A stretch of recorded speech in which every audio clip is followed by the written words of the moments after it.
Hello everybody, this is Llodg, and today I'm going to be taking a look kinda at the Halo Infinite multiplayer just like a week later, because it's been out for a week when it was supposed to get surprise dropped, though it wasn't that much of a surprise, sadly. Would have been super cool, but you know. But yeah, I've been playing it for a week, taking my time, seeing if I like the game, because even though this is a quote-unquote beta, we got everything we're going to get from the launch of this game, and we're already having like events come up, so you know, this is the full game, kinda, without the campaign. But yeah, I'll get into it. I really like this game. It's super fun, just like the flights. I'm really glad we get to see more game modes in the game, like Oddball, which for some reason keeps coming up.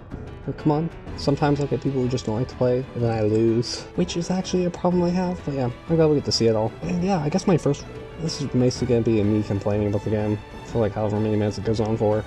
But yeah, I feel like for the launch of the game, pretty good. We got a whole lot of modes, got a whole lot of seemingly options, but for some reason we only have 3 playlists. Quick play, which I don't like. What even is quick play? Like if I'm looking at it, I don't know what that is. Yeah, we got quick play, big team battle, and arena, which like the arena is like the ranked mode. It's basically quick play, but you're gonna go against people who care about the game. It's kind of weird because sometimes I just want to play Slayer, so I'll pick up the game, like, oh yeah, I'll play quick play. It's Oddball, which goes on for like ever. It's like, oh great.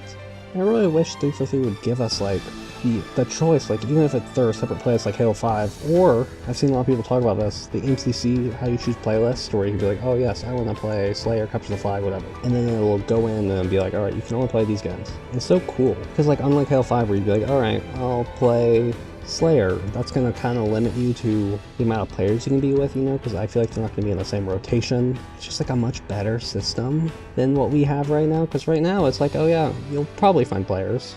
I mean, there's only 3 playlists, you should hopefully find players, but it's like, oh, you don't really get to choose what you want to do.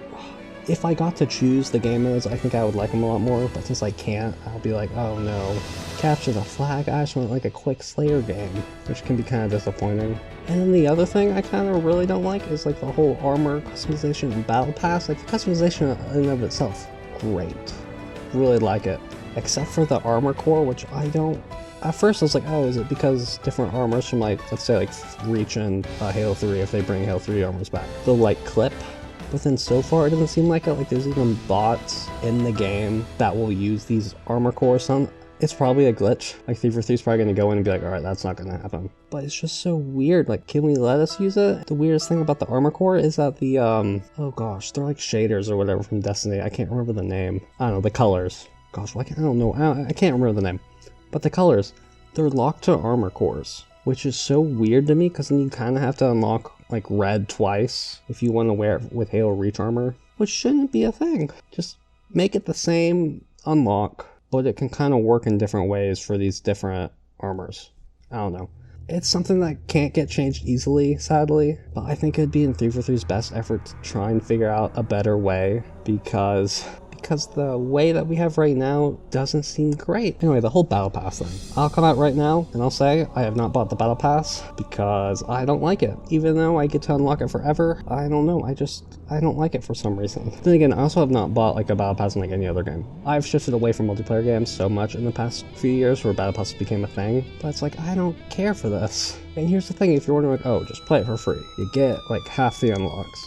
A lot of the unlocks that are actually good, like if you want like armor, you gotta pay for it. Like there'll be some times where it's like, oh, you get 2 things if you paid for it. You get the armor, you get like a challenge swap. If you don't pay for it, you only get the challenge swap. And it's like, come on, give me something. And then some of the levels, if you don't pay for it, you just don't get anything, which is like so a slap in the face. It's like, oh, I could have got this cool visor, but no. Like I think you get the first helmet in like level 18 or something. It's like crazy. And another thing about the Battle Pass, this is gonna be like a 6-minute video just on the Battle Pass.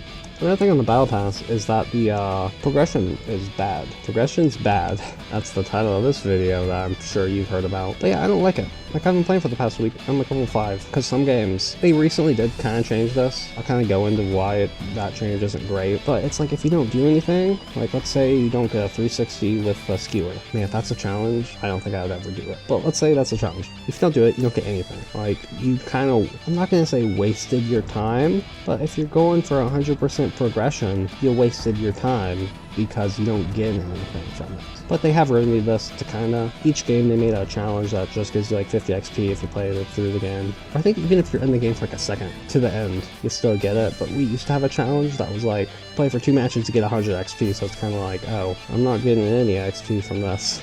But you know, they're changing it. I think it is going to take a lot of work, because hopefully they do like how well, like, you know, like MCC and Halo 5 where it's like, oh, you get this many kills, you get this much XP and that stuff, which I understand it's going to take a long time to kind of work out the math, make sure they don't fly through the battle pass too quickly. But this battle pass is going to be 6 months long, and that, honestly, 6 months, because we don't know how many like events, like this next week we're having an event for like that samurai armor. But it's like 6 months, that's a long time. And it also pushes back the Forge and co-op updates, I think.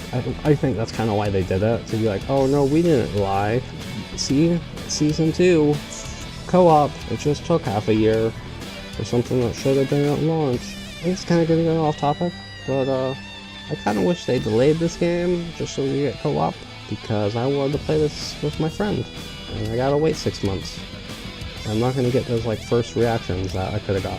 In Forge, yeah, it's gonna take a long time, but and I think Forge is gonna be great. But 6 months is a long time for a game that doesn't have custom games working all that well for some reason. Like, your settings don't save. I don't know. They definitely did say this is a beta, but there's a lot of stuff that we said in the flights like 2 months ago. And it's like, are these gonna get fixed?